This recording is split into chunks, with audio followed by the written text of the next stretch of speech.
সঞ্জয় রায়কে ফাঁসিতে ঝোলানোর এমন তাগিদ দেখছি আমরা, যদি মানে ফাঁসির আদেশ নাও হয়, অবাক হব না যদি সঞ্জয় রায় জেলের মধ্যে আত্মহত্যা করে বা কোনো অসুখ বিসুখে হঠাৎ করে মারা যায় শুনি। ফলে সঞ্জয় রায়কে কেন নিকেশ করবার এত তাগিদ,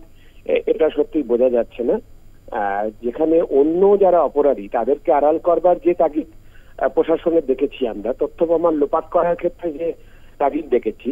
আর তার সাথে সঞ্জয় রায়কে নিকেশ করার তাগিদ, এটা একই মোটিভ, একই বোঝা যাচ্ছে। সঞ্জয় রায়কে নিকেশ, আসলে সঞ্জয় রায় যদি নিকেশ হয়ে যায় তাহলে নিশ্চিন্ত হয়ে যায় যে পরবর্তী কোনো কালে যদি সরকার বদলও হয় এবং নতুন কোন সরকার যদি চায় যে প্রকৃত সত্য উদ্ঘাটিত করতে, প্রকৃত অপরাধীদের বের করতে, তখন যাতে আর সঞ্জয় রায়ের কোনো ভাবে জেরার মুখে না পড়ে, সেইটাই কি চাইছেন তাহলে আমরা বুঝতে পারছি না। এবং এই সঞ্জয় রায়ের ফাঁসির আবেদনের থেকে যদি বাকি অপরাধীদের খুঁজে বের করা এবং তাদেরও শাস্তি দিতে হবে, এইটা যদি দাবি আমরা যারা দাবি করছি, সেই দাবির সাথে যদি রাজ্য সরকার হচ্ছে যে সেটা নিয়ে কোর্টে যেত, তাহলে বরং সেটা একটা অর্থ থাকতো। এই সঞ্জয় রায় তাকে হচ্ছে যে 7 দিনের মধ্যে ফাঁসি চাই, প্রথম থেকেই দাবি করা হয়েছিল সরকারের তরফ থেকে, এবং এখনো তাই চাইছে সরকার যে হাইকোর্টে গিয়ে তার ফাঁসিটাকে নিশ্চিত করতে,